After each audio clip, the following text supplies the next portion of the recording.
So we are on. Okay.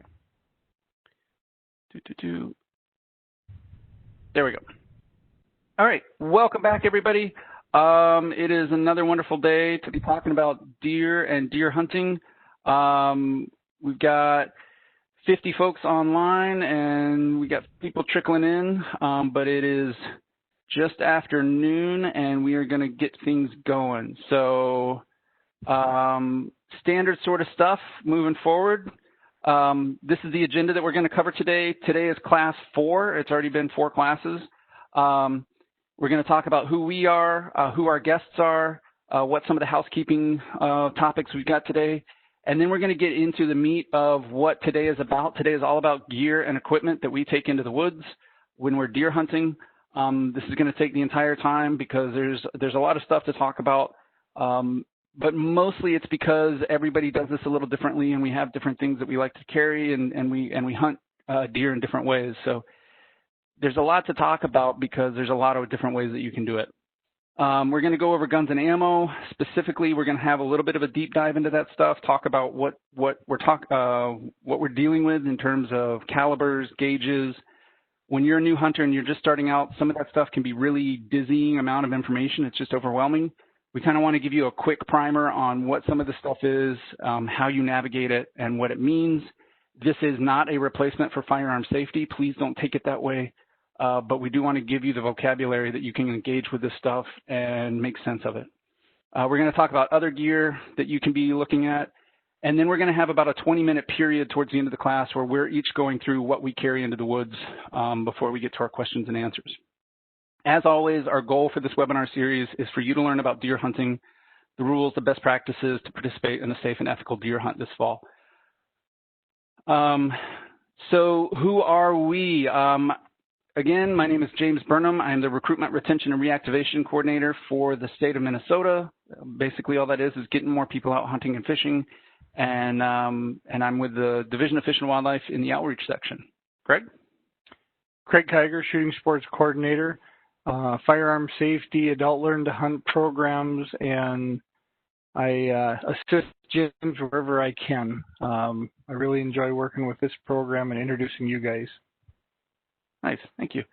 Our 2 guest speakers today are connected with our programming, Ella and Naomi. I'll go ahead and let y'all introduce yourselves. So Ella, why don't you start us off? Hi, my name is Ella. I have maybe a little different background than most of you. I grew up in a Asian country where hunting was not allowed.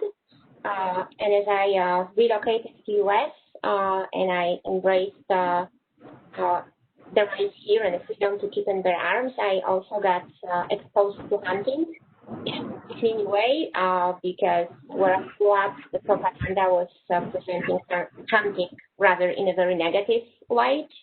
And here through shooting activities, I made a lot of people who were very passionate about hunting. So it was just something I got interested in.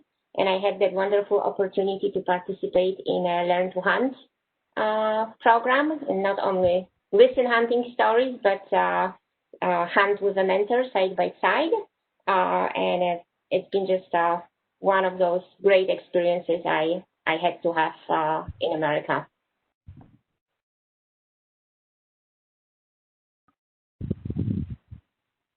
Excellent. Thank you, Ella. And let me see, your first year, did you get a deer with the Learn to Hunt, or was it the second year you got a deer?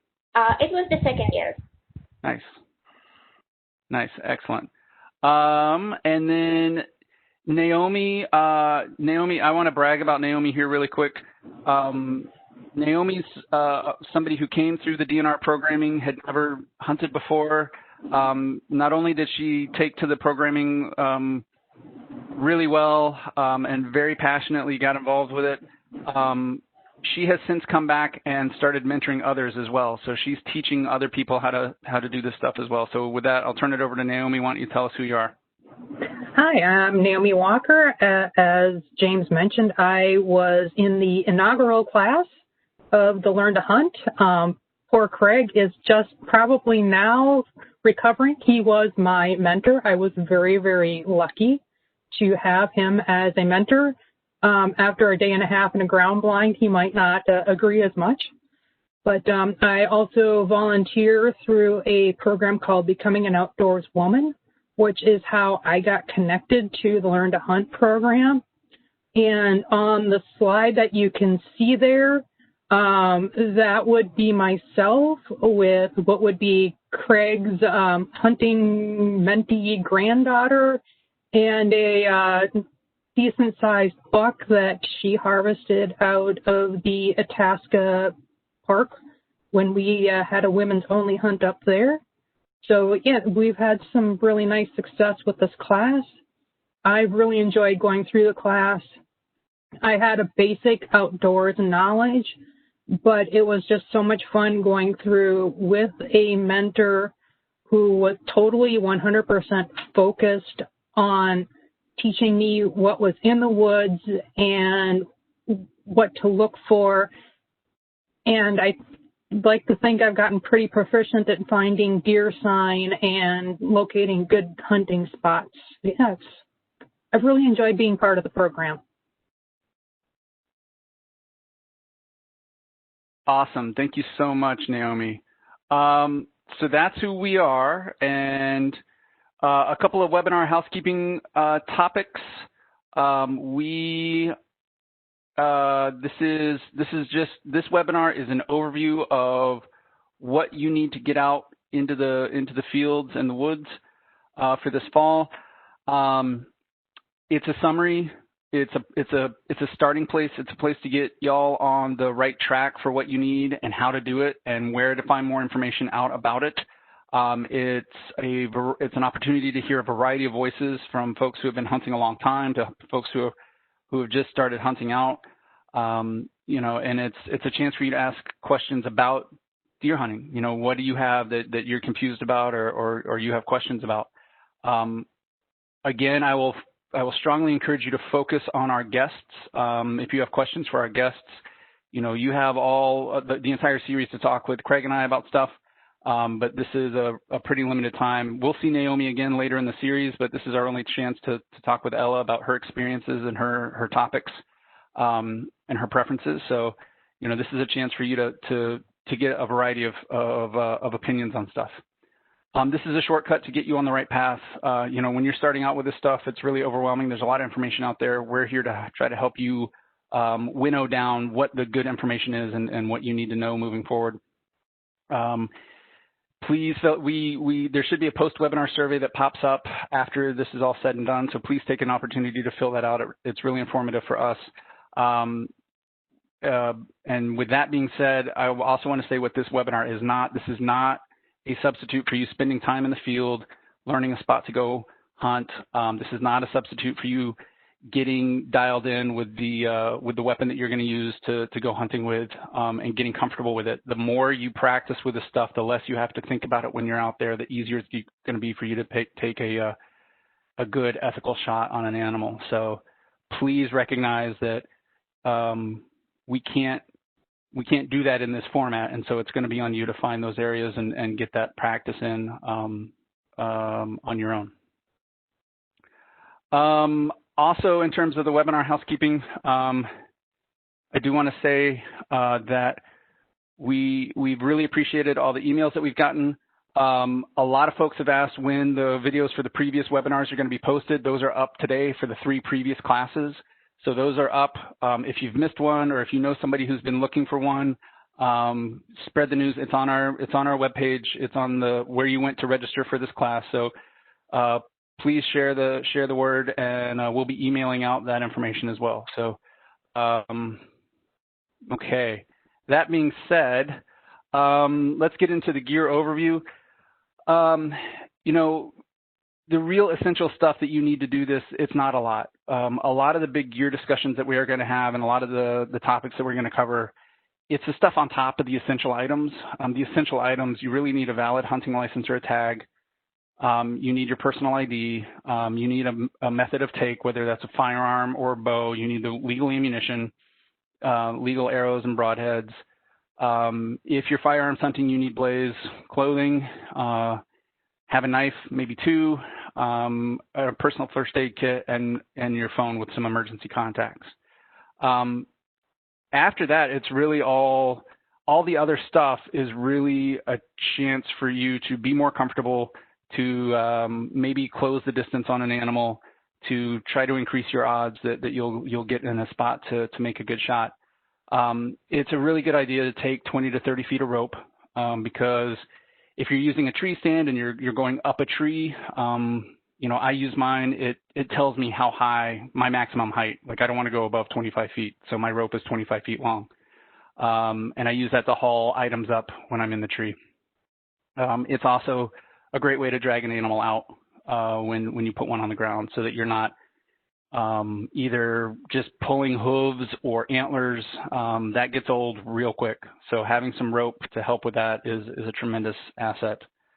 You want to dress appropriate for the weather, and we talked about this a little bit in the first class. Avoid cotton. Cotton takes your body heat away from you when it gets wet, and that it doesn't matter if that's rain or sweat.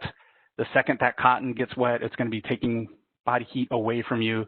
And even if it's a mild day in the 40s or 50s, you sit there long enough and that can still affect your core body temperature and put you in potentially some trouble. So just avoid cotton, stick to synthetics, stick to wool, and be aware of what you need to be out there.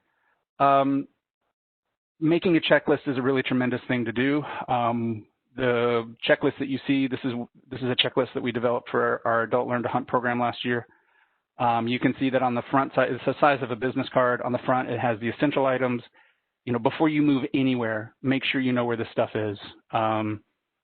There have been plenty of items that have been put on the ground or leaned against a tree or put on top of a car, and then you get back to camp and you're like, oh, shoot, where's that thing? And because you're thinking about a lot of stuff, right? Maybe you're hungry, maybe you're cold, maybe you've been up since 0 dark 30, your brain's not necessarily processing correctly sometimes. And so having that checklist, especially when you're starting out, because this is a new activity, you haven't quite developed that muscle memory. It's not an automatic thing to think about. Having that checklist, going over it, it doesn't take much time. It could prevent you from losing a knife, a gun, a blind. Stuff gets lost. And so having that checklist, making sure you know where stuff is before you move anywhere is a really good idea to have. So with that, I'm going to turn it over to our shooting sports coordinator, because Craig Kiger has forgotten more about guns and bullets than I will ever know. And he needs to be the one telling y'all about some of this stuff. We're going to get into what actions are, a little bit of how guns work. And so Craig's going to take the lead on that. So, Craig? Sure. There's basically 5 actions of firearms: the bolt, the lever, the pump, the semi-auto, and a break action or single shot. And each of them have attributes, I guess, for different types of hunting. I tend to hunt with a bolt action most of the time, not all of the time. I think they're the most accurate action that we have. And it doesn't really matter what caliber you choose, as long as you choose a caliber suitable for deer hunting. The lever actions are nice because they're short.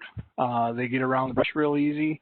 And a lot of times if I'm helping someone recover a deer, I'll take my lever action because I've got a lower power scope on there and a short 16-inch barrel, and I can get in and out of the woods okay.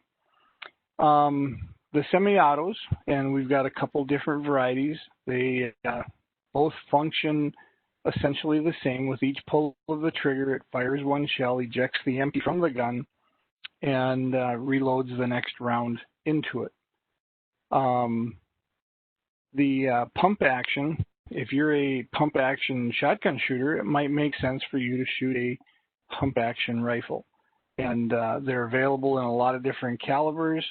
You could hunt everything from deer through moose with a pump action gun with the appropriate cartridge for that game you're after. The single shot rifle is, what's a good way to say it? It's kind of a fallback to German European hunting styles where the hunters would stalk the game and get one good shot to bring their quarry to bag. This one happens to be a Ruger, and it's in a good deer caliber, and it's just a lot of fun to go out and shoot a single shot sometimes. I haven't shot a deer with it yet, but I have carried it in the field. So those are your 5 main actions, and you got to take a look at what your hunting style is going to be, what caliber choice you might like, and you can pick a rifle to fit the type of hunting that you're going to do. So feel free to send your questions in, and I can try and answer some of those throughout the presentation today. I do have a couple of heirloom firearms that came and were passed down through my family, and it's kind of special to take one of those out every once in a while and hunt with those and remember the people that came before me and got me started in this sport. So, anything else you want me to add, James? Okay. No, I think you did a great job. So go to the next slide. Yep. So if you're going to hunt in a shotgun zone or your resources are somewhat limited, you can get a firearm that would work for both birds and small game and big game. And in that, I'm talking about a shotgun. Semi-auto, pump, lever, single shot. There are bolt action shotguns, but we didn't have a good photo of those. I believe some of the bigger manufacturers have a dedicated bolt action slug gun now. So they're going to operate much the same as their rifle counterparts. With each pull of the trigger, you get one shot from a semi-automatic. The pump action, you eject the shell by pulling back on the slide. The single shot break action, you can see I broke that one in the picture. That's how you would load and unload that particular gun. Lever actions are less common. That probably is a 1886 reproduction of a Winchester. And, if you had something like that and it was still in good working order, there's no reason that you couldn't carry that. But like I said, it gives you the option of hunting small game, birds, waterfowl, and big game just by changing out. You'll notice in the semi-auto picture that there is a saddle mount with a scope mounted on it. So by pulling out the 2 pins that keep the trigger in there, I can install that saddle mount and extend my range by adding a scope to that. All of the ones pictured there are either 12 or 20 gauge. Going with a smaller gauge gun for deer, smaller than 20 is probably not as good a choice as going with a 20 or a 12. So we'll go to the next slide, James. So a shotgun traditionally has a smooth bore. If you think of looking down a piece of pipe, it's just smooth all the way around, and it's designed so that a shotgun charge will travel down there and anything impeding it. When it gets to the choke of the gun, then that's what causes the pellets to spread in the pattern that you want. A rifled barrel has the rifling grooves cut into the barrel so that it imparts a spin on that particular round, giving you better accuracy at longer range. A smooth bore, 50 to 75 yards, then you'd really want to go out and try that on the range to make sure your gun's going to shoot those accurately, where a rifled slug gun would give you 150 to 200 yards in accuracy. But you got to practice with them because they shoot a little different than a rifle shell. They have much more mass, weight of bullet, and they're going to have a more curved trajectory. So meaning that bullet's going to be dropping faster than a rifle bullet would. Okay, next slide.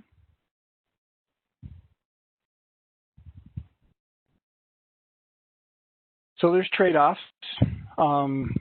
like I said before, you kind of match the gun to the activity that you're going to do. Different firearms do things differently. Bigger guns mean bigger bullets, bigger recoil. And if you're a little bit recoil shy just starting out, a smaller caliber would probably be a better choice till you learn some shooting fundamentals, and then as those improve, you can increase the power.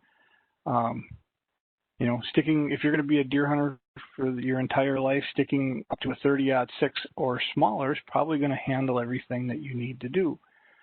If you have dreams of going out west and hunting moose or elk out there, as your ability improves, maybe you get that second firearm for that special trip. It says you'll be better shot if you want to shoot. High power cartridges that recoil a lot, people don't like to shoot them a lot. And it takes a while to build up the ability to that. Make sure the gun fits you. Every gun you pick up is going to shoulder a little bit differently, the length of the stock. And in my wife's case, we actually have to take the gun in and have the stock trimmed down and the recoil pad installed because her arms are a little bit shorter. And not everybody's built the same, and it takes a little bit.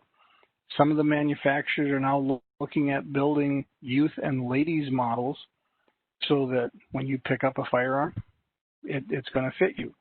Some other manufacturers have adjustable stocks that by squeezing a lever, you can slide the stock back and forth to find that perfect fit for you. But keep it simple. A pump or a bolt action will be the easiest to maintain and clean. And there's extra considerations when you go to a semi-automatic. And by that, I mean, when you shoot, it automatically puts the next round in. So you have to take the source of ammo out and then clear your chamber to make sure that that gun is completely empty. Okay, James.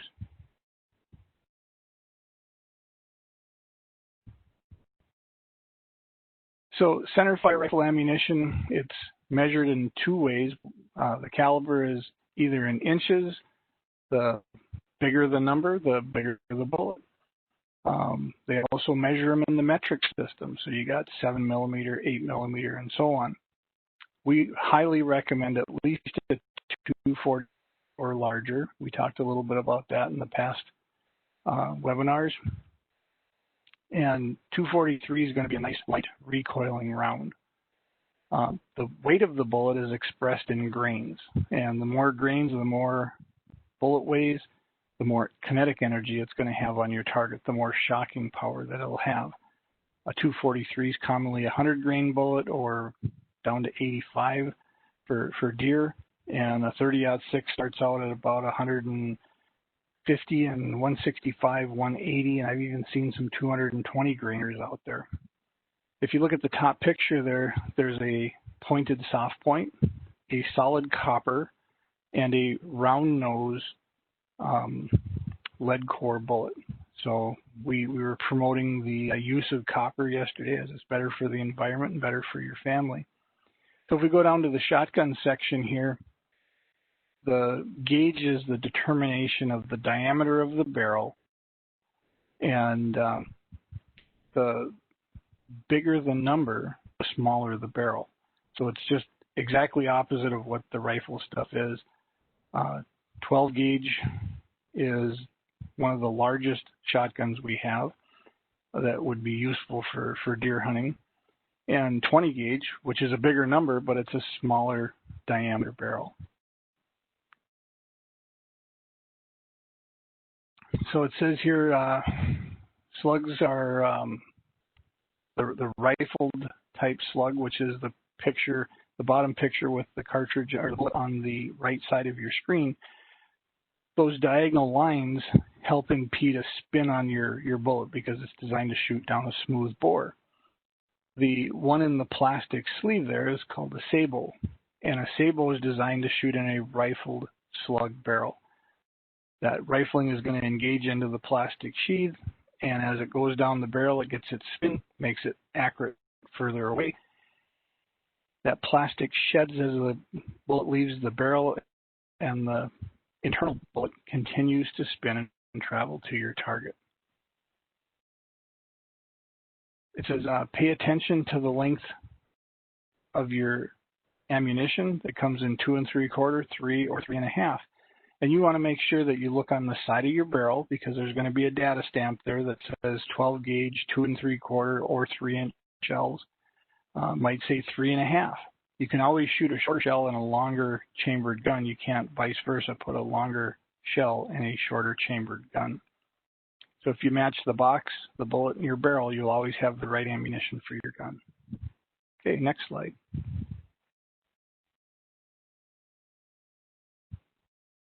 It says read the box. So there's a lot of information on that data stamp. It's going to tell you the caliber of the cartridges contained inside, the bullet weight that's contained inside. A lot of them come with a trajectory chart on the back so that you know if you zero or sight in your rifle at a given distance, let's say 100 yards, this is what we'd expect that bullet to do at further distances. And that can come in handy. You know, practice at ranges that you're comfortable at and never take a shot farther than that. The risk of wounding the game is just too great, and it may be tempting, but the chasing of a wounded deer for a day or two, and we've done that, and we come find out that the wolves got the deer before we did. So practice at the distance you're comfortable at, and then when you go out in the field, set your shots up for that distance. Okay, next one.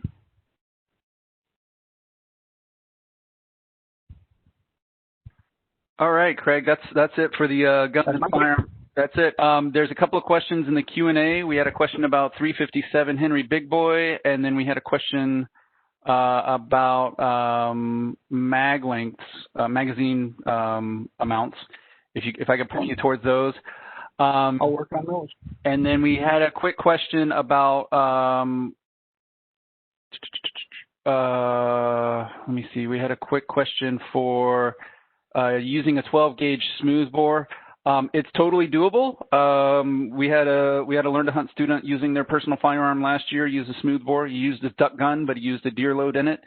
And he got a nice little buck at about 52 yards, I believe it was. So definitely doable. It's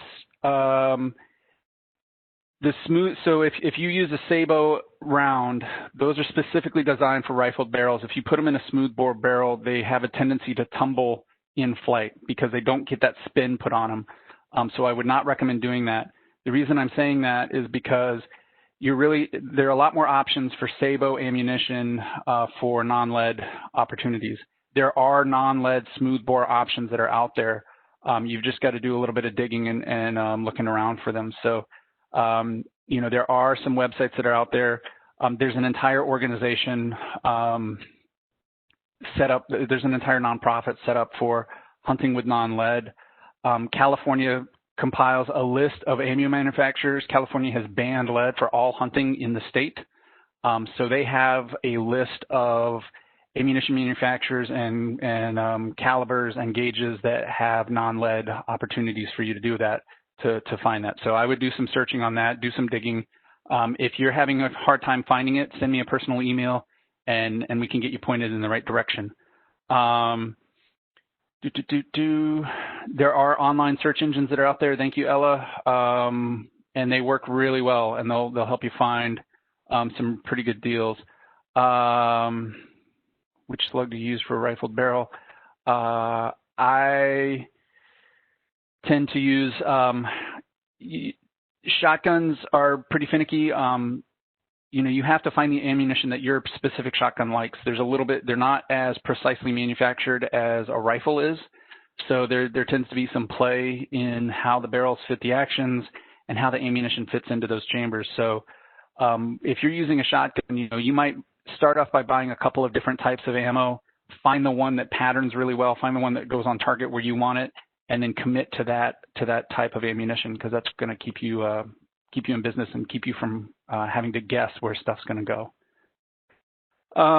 Really quickly, I kind of want to go over archery stuff. I want to get to us talking about our gear, but you know, this is a little bit of repeat, but it's a little bit more in depth than what we did in the first class. There are 3 different flavors of bows. You've got your long bows, which are basically just straight sticks. You've got your recurve, and then you've got your compounds. And all 3 of them are doing the same thing, which is they're storing the energy that you are imparting by pulling that string and bending those limbs. The long bows, you know, the bigger, the stouter that straight stick is, the harder it's going to be to pull back, the more energy you're going to impart into that arrow. Recurves put a curve into the bow, so you're pulling against the curve of that limb, and that's where the energy is coming from. And then the compounds, you're still forcing those limbs down, but the compounds have those wheels at the top and the bottom. They're called eccentrics. And because they are not perfectly round, at least one of them is going to have a shape to it, like an oval. And as you pull that string, because of the shape of that eccentric or cam, it's going to change how much it feels like you're having to pull, right? So you're not pulling against a straight dedicated surface. It changes the physics of how the force is being applied to those limbs. And so what happens is with compounds, they're really hard to pull at the beginning, and then they get really easy, and you can hold back that arrow for longer than you probably would be. So if you have like an 80-pound, I don't shoot an 80-pound, I shoot a 60-pound bow. So my bow is 60-pound. I hit 60 pounds, and then it gets really easy, and it has about an 80% let off. So I'm only holding a fraction of that entire 80 pounds. But when the arrow goes forward, it's like it's as if it's being shot with an 80-pound bow. Get fitted for your bow. Just like with the guns, different people, I have a pretty stupidly long wingspan. My wingspan is longer than I am tall. So my draw length is not going to be the same as Ella's. It's not going to be the same as Craig's. It's not going to be the same as my wife's. Bows are designed to be drawn to a certain length. So that's defined by your wingspan, how wide your arms go. So get fitted for your bow, know what you're shooting.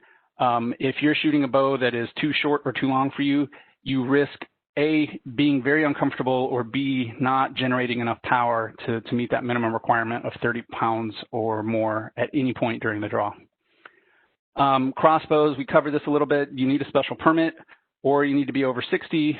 They need to be able to deliver 42 foot-pounds of energy at 10 feet, and that should be specified by the manufacturer.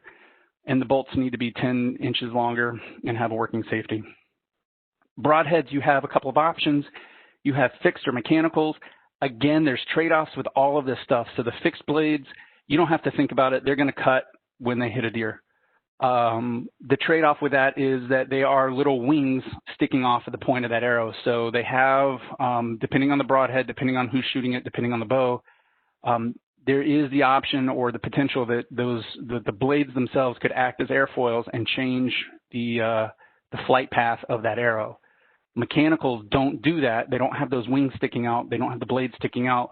The blades open up on impact, and they shoot much more like a field tip or an arrow that doesn't have those blades on them. But the trade-off there is that you risk them not opening when they hit a deer. These days, those instances are pretty low. If you're making a good shot, you can put a deer down with a field point if you're making a good shot and it's in the vitals. So even if they don't totally open, or even if they don't open at all, if it's a good shot and if it's placed really well, you should still be able to put that deer on the ground, because you should be having an arrow go through both sides of the animal. Mammals tend not to do very well with 2 collapsed lungs, so it should still be possible to put that animal down even if they don't open entirely, as long as you're making a good shot. Blaze clothing, I want to get this wrapped up really quickly. It needs to be blazer pink. Again, this is so other hunters can see you. It has to be on your hat or clothing above the waist, with the exclusion of your sleeves or gloves. Blaze camo has to be at least 50% orange or pink within each square foot of material. Early in this season, if I'm bow hunting and during the youth gun season, or if it's unseasonably warm, last year it was really warm at Thanksgiving when I was hunting in Wisconsin. So I just wore a vest and a ball cap. I mean, I was butchering a deer in short sleeves last year. That being said, 2 weeks prior to that, for the Minnesota opener, I was completely bundled up. I was totally burrowed into the thickest stuff I had because it was like 6 degrees. So, I have a variety of stuff because I've been able to accrue it over the years. Start simple. Hat and vest combos are very inexpensive. They won't break the bank. They'll get you covered, and you can put it over whatever you're wearing, and you'll be fine. Knives. I have I have a stupid amount of knives because they do different things. You do not need a giant knife. I mean, this is too big of a knife. I do not take this knife deer hunting. It's too much. If I'm inside a body cavity, there's too much blade here. I'm going to cut myself, or I'm going to cut something that I don't want to cut. You don't need it. The knives that I usually carry are short 4-inch blade knives, 5 inches max, and they're smooth edge. I like fixed blades because they're easier to clean and they tend to be stronger and a little bit more resistant. They have a smooth edge. They're easier to sharpen. When you're talking about knife tips, you have options. Like, not all knives are designed the same. This is called a drop point. So you can see it kind of comes down and the blade comes along and it has a nice belly. These are great. These are fantastic utilitarian knives. They're really great for skinning. They're really great for working on an animal. This is a clip point. You can see it has like this little tapered point down from the spine of the knife. It still has that really nice belly for skinning purposes. These can be a little dicey because of that really, really sharp point. If you're gutting and you're not careful, you could drag it across the intestines and rupture those, and nobody wants that. But they are really good for getting into details with joint work or finesse items. Different knives go different places. The knife that I just showed you, this one, you know, if I'm hunting in a CWD zone in Wisconsin, I'm not using this knife. I don't want to lose it. I don't want to get CWD on it. I use a totally stainless steel knife that I can throw into a bath of bleach. This guy, it has no handle. It's nothing but metal. The ergonomics on it are actually really good. And I can throw this in bleach, 100% bleach, and I don't have to worry about it. So, you know, I have different spots where I take different knives, and that's really helpful. Okay, so let's transition to the stuff that we carry. All of this is to say, don't forget the snacks and water. You need that when you're going out.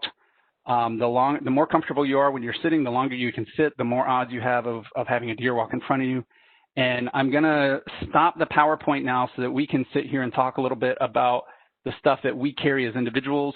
Ella and Naomi are going to come back in and chime in with what they do, and we're gonna start that. So let me do this, and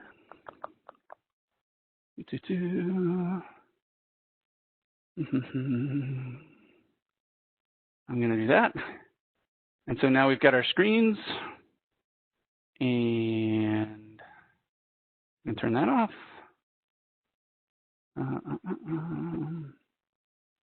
All right. So with that being said, Craig, what do you take in the woods, buddy? You got 2 minutes.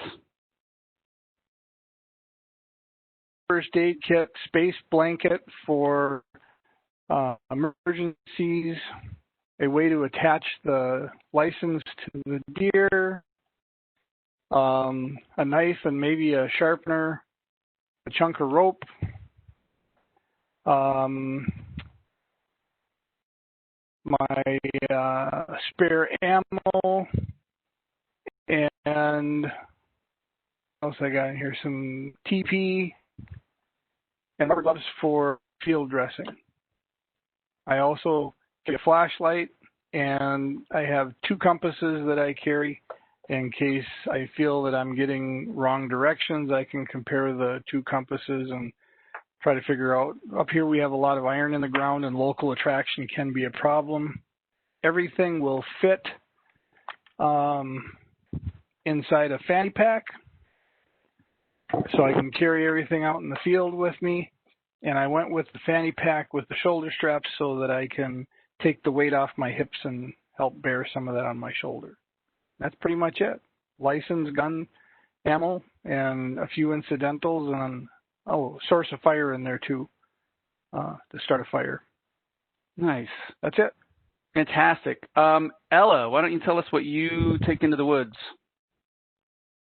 So rather than giving you a list of what I take, I'll give you more of the approach. I'm a rather a small female, so I'm not that strong. I try to pack as light as I can. So very minimalistic, very basic, but mission critical. So I want to make sure that my rifle will be functional, that I can carry it very comfortably, that I can deal with if a little malfunction or something like that happens. As far as being in the woods, I always have backup gear for dealing with darkness, because when you deer hunt, you either go to your stand or to your place where you'll be hunting in the dark, or you're coming back in dark.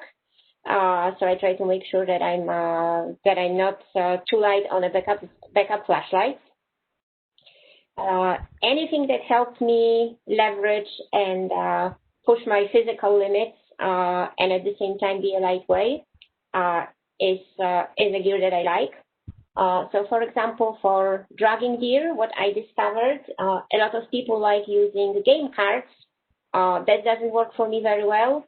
I have a little plastic sled that slides very well on wet grass and is ideal. Something that really helps, a little harness. So instead of dragging your deer with your hand, I can strap it up, and now I can walk and drag it hands-free.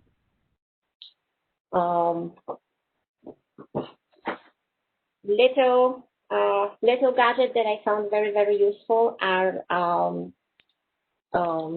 this type of flags. Not just an orange tape, but these are actually fluorescent and very well visible at night. If you have to find your way, that's my favorite lifesaver in the dark woods. And also one more little gadget that I found very, very useful. A knife that is actually lighted. I don't know if you'll be able to see it, but that really helps dressing the deer if you get it at the very end of the day.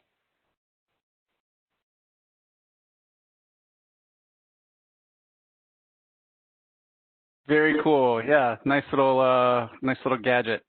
Naomi, what do you like to take into the woods? I have a lot of the same stuff as everybody else. Space blanket, very small first aid kit. I have additional first aid items. I like to carry flagging tape. I have a couple different colors. I have a fire starter. I have a zip tie. I also carry some twine. One thing I find very, very helpful is I bring out toe warmers and hand warmers. I bring these with me. I've also discovered if you have a key fob, keep them warm. Put one of these in with your key fob. Since I do hunt occasionally in the shotgun zone, I have a wrench here for getting out my chokes. And very, very importantly, if your mentor gives you something, you always carry the gift from your mentor in your bag. Like Craig, I also have a wraparound pack. I found it on sale for like $20 somewhere. Again, with everything that I have in my pack, I've gotten it very inexpensively. I've gotten it at trade shows. I've gotten it at some of the large name brand stores that we have around here. So I just spend my time, I run around. And the absolute best thing I've ever done is I found a pair of $180 boots on clearance post-season for $60. To James's point, I think that is the best $60 I've ever spent on hunting gear, because I can sit in the stand a long time because my feet are nice and toasty.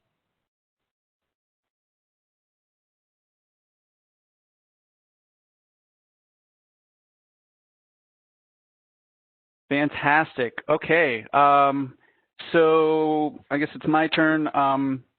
It depends. It depends on what I'm hunting and what I'm hunting with. If I'm archery hunting, I typically go pretty lightweight. I've got a fanny pack that everything can fit into because I'm usually carrying a climbing tree stand when I'm archery hunting. So that's weight on my back. When I'm gun hunting, it tends to be later in the season, so I'll have a bigger pack, but it's not even that big. It's like maybe 30 liters on my back. It fits really nicely on my back. It'll carry everything that I need, including a ground pad. It'll carry extra clothes if I get cold, and it'll carry plenty of food and water. You know, the gear that you use for deer hunting can be a little bit more forgiving. It doesn't have to be quite you don't have to be quite as careful about it as if, say, you were turkey hunting. So the backpack that I use when I gun hunt, it's blue. I would never take that into the turkey woods because turkeys can see that color. It's a bag that I use for other things. It's what I used for doing field work and watching birds and just needing a bag that size. So it's what I had. It works really well for hunting, and it carries the stuff that I need. When I'm gun hunting, I usually hunt either with a bolt action 30-06 or a semi-automatic 30-06, and that's what I use. I use the 30-06 because, and I answered this in the Q&A, I use it because that's what my grandfather used, so that's what I saw people using when I was a kid. The ammunition is ubiquitous. You can find it anywhere, pretty much anywhere on the planet, and there are a lot of options for it, and there are a lot of options for the guns that you can get for it. I also have a 30-30, similar to what Craig said. You know, it's a really good brush gun. The aerodynamics of a 30-30 bullet are not as great as more modern ammunition, but they work really well for shots under 100 yards with brush that you can encounter frequently here in eastern Minnesota. I always have a knife. I usually have two. I have a source of fire. I've got zip ties to put my tags on. I always have rope. So I already talked about it a little bit. I've got my rope. A bigger diameter rope is usually more forgiving on your shoulders. Thanks, Matt, for that reminder. It can be easier to pull if it's a little bigger. It won't cut into you if you wrap it around your shoulders to drag something. One thing that I always take, and I will die on this hill. I always have ratcheting pruner snips. This is something that I learned from turkey hunting. I used to take a wood saw into the woods if I needed to cut something down.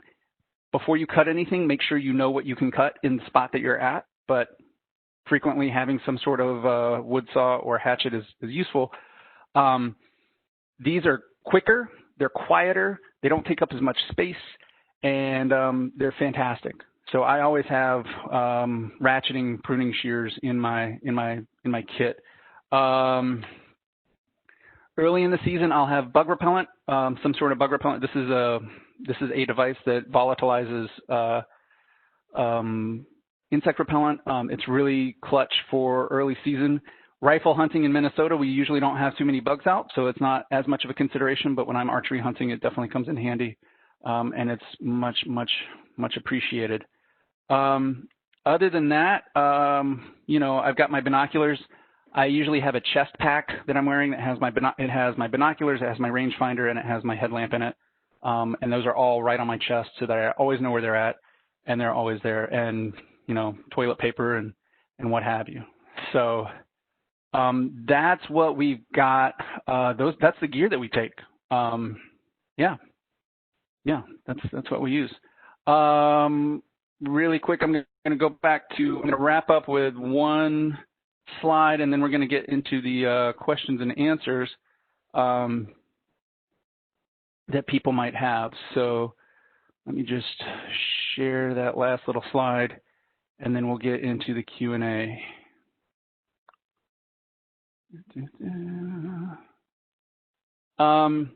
If you're just starting out on this, we just went over a lot of stuff that we carry. We've been accumulating stuff for years. Craig's been accumulating it for a lifetime. I'm a little ahead of Naomi and Ella in accruing stuff, but you know, you don't necessarily, don't think you have to take out a second mortgage to buy gear to do this stuff. If you buy an orange vest, some sort of blaze hat, and you can put that on over the stuff that you already have. Again, you don't have to be as sensitive with colors with deer that you have to be with turkeys or other wildlife. you can use a lot of the stuff that you're already using to get through the winters where you're at, to go out and be in the woods with this stuff. If you need to buy something, we would recommend that you get something that's a lightweight shell item that can go over what you've already got. So something that's probably, you know, water resistant or waterproof, something that can cover up what you've got, and that's not a big investment. You know, you've already got stuff that you use to get through winters, and if you quote need anything, that's a good place to start. And then that way, you know, you haven't sunk in a lot of stuff, you haven't bought a lot of gear. I found that there are some things that are worth investing in, and I call them the 4 Bs: boots that are applicable for the season you're hunting in, base layers, binoculars or other optics, and bullets or other ammunition. That's where I've found that investing in those things up front has paid dividends and been worthwhile, as opposed to buying stuff that wears out season after season after season, or in the middle of a season, and then you're kind of up the creek without a paddle. So I've tried to go cheap on boots and binoculars, and it just hasn't been worth it in my experience. And most of the people that I talk to have echoed similar things. So the really great thing is that 3 out of the 4 of those things can be used for other stuff. I mean, I use those winter boots that you're seeing there for ice fishing. I use them for late season deer hunting. I use them for going and getting the mail when I don't want to put on anything else. I mean, like other stuff, but not anything else on my feet. So that's, you know, these are things that you'll be able to use in other areas of your life as well. So they definitely pay off. And with that, I'm going to switch it over to the questions and answers. So Craig, how are we doing in the Q&A? I think we're pretty much caught up now. I had some that were directed towards me, and I went back and looked at the all, and it looks like we've been doing really good on those. And again, if you get a question after this, you've got our access to our email addresses. Send us an email, and we'll give you a little bit more in-depth answer than trying to rattle something off really quick. There was one interesting question about, you know, which slugs to use in a rifled bore. And you want to use Sabo rounds because that's going to be the most accurate. But you're going to want to buy a few different packages, 3 to 5, and go out and shoot groups and see which one shoots better in your gun. Once you know which brand is going to shoot the best in your particular firearm, then you can lay in a small supply so you got plenty to get through the season, usually 4 or 5 boxes. That would be 20 rounds. If you're shooting a high-power rifle, I usually try to buy at least 2 boxes. So I've got plenty to sight in, because the lot number when that ammunition was manufactured can vary from year to year, and they may shoot to a different point of impact. So you got to go out and sight that gun in every year to make sure it's still hitting where you want it to hit. Good point. Good point. A really quick question. Would a 12-gauge shotgun be the best option as a first firearm to own? Thinking about using this for turkey hunting in the spring and then deer hunting in the fall. A pump shotgun is a great place to start. Now, whether that's 12 or a 20-gauge, both of those will get everything that you need it to get in the state of Minnesota. You won't be restricted by a specific zone. You can hunt upland with it. You can hunt deer with it. You can hunt waterfowl with it. The one trade-off with the shotgun for the one-all do-all is, you know, your distances are going to be a lot smaller than if you were to have a rifle in the rifle zone for deer hunting. But that's really the big trade-off. You know, with a shotgun, even with a rifled barrel and Sabo ammunition, you know, your absolute max is probably going to be 100, 150 yards after you get dialed in with it and used to it.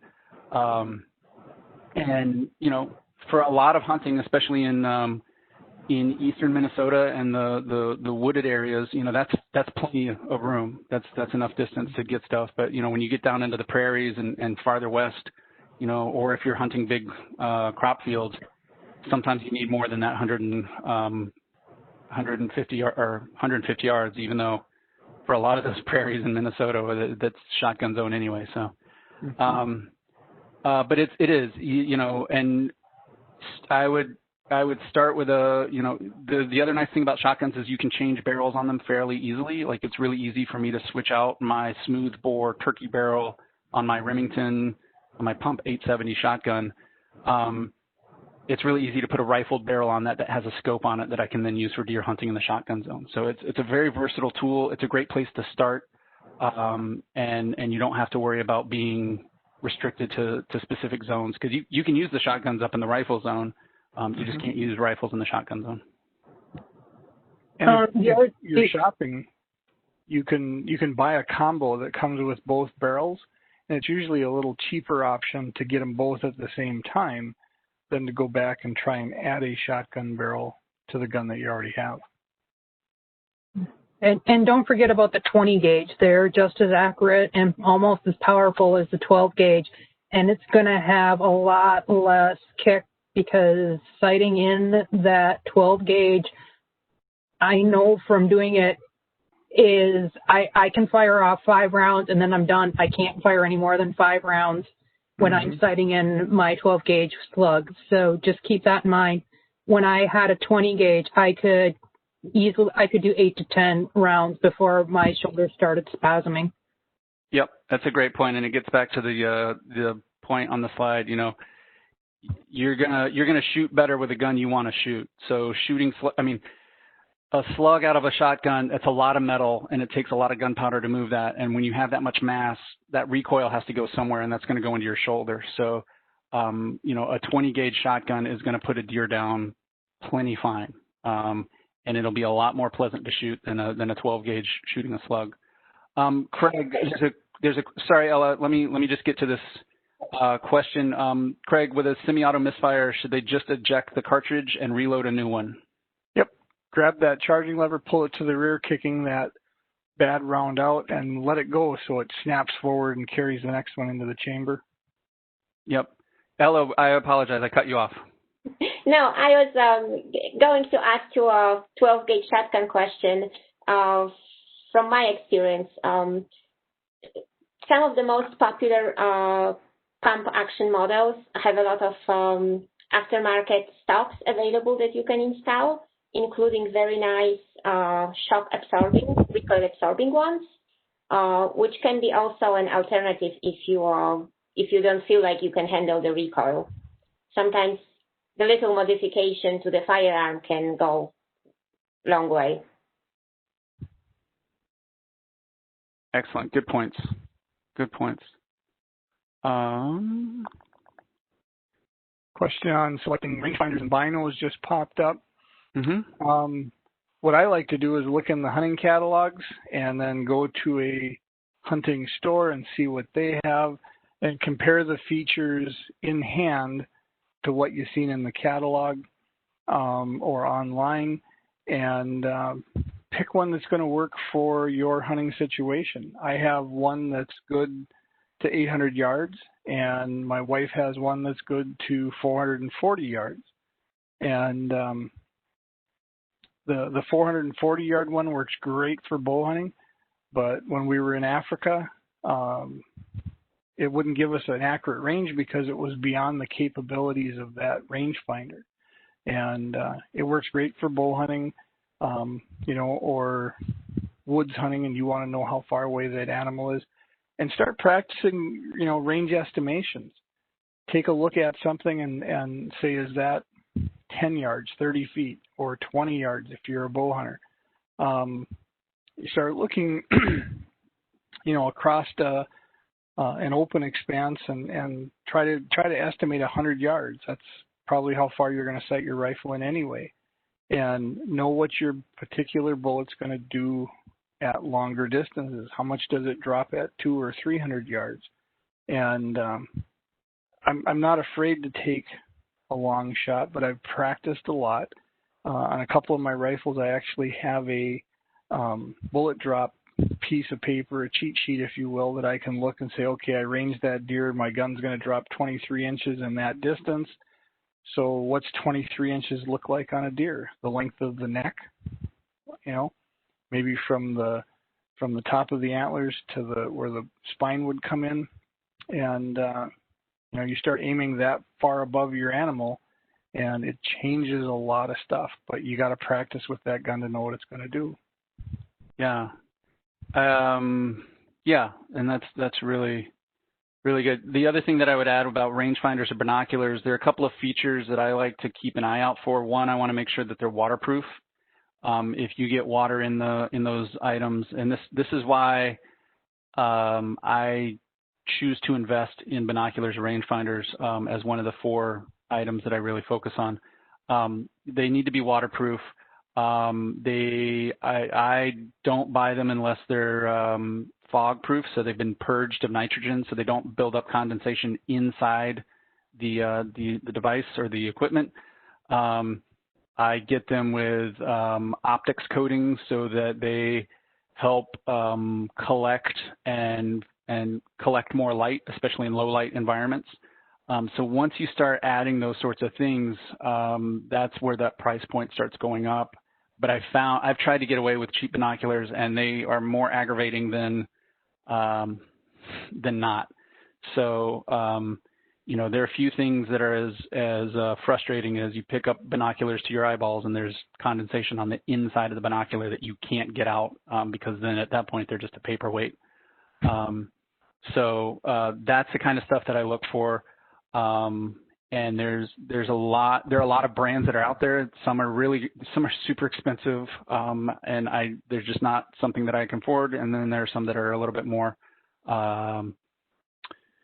cost effective, and they hit that balance point. And typically what I'll find is I will find the items that I want, and then I watch like a hawk for them to go on sale or be last year's model and get a good price on them.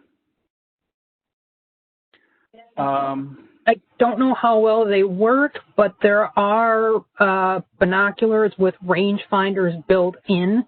That's Yep. an option that I've considered, just so I'm carrying less items into the field. And yeah, that's going to be my next upgrade. Is I have a pair of cheap binoculars that I got several years ago for bird watching, and I agree with James.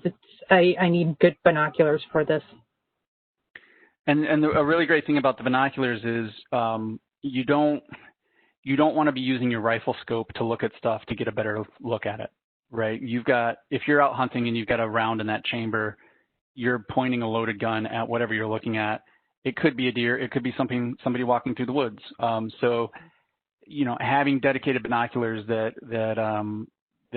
serve that function are a tremendous way to improve your safety and to improve the safety of others while you're out there. And they're just easier to use than trying to manipulate a scope to your eyeball as you're trying to follow something through the woods. So highly recommend having at least some small compact binoculars so that you can get a better look at stuff coming your way. We are at 4 minutes after 1. Another session has flown by. Thank you so much to Naomi and Ella for being here. Thanks for all the questions that you answered online. Craig, did you have anything else you wanted to wrap up with? Nope. We'll see you Tuesday. Okay, Ella, Naomi, thanks so much. Good luck in the woods this fall. Hopefully it all goes well. Did you guys want any last words on stuff?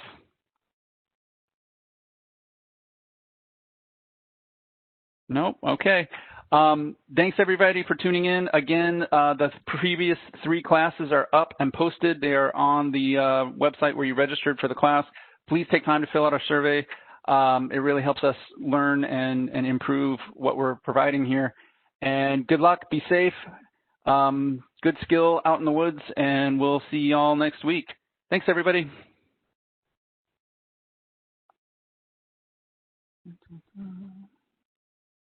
Turn this off. Turn off the recorder.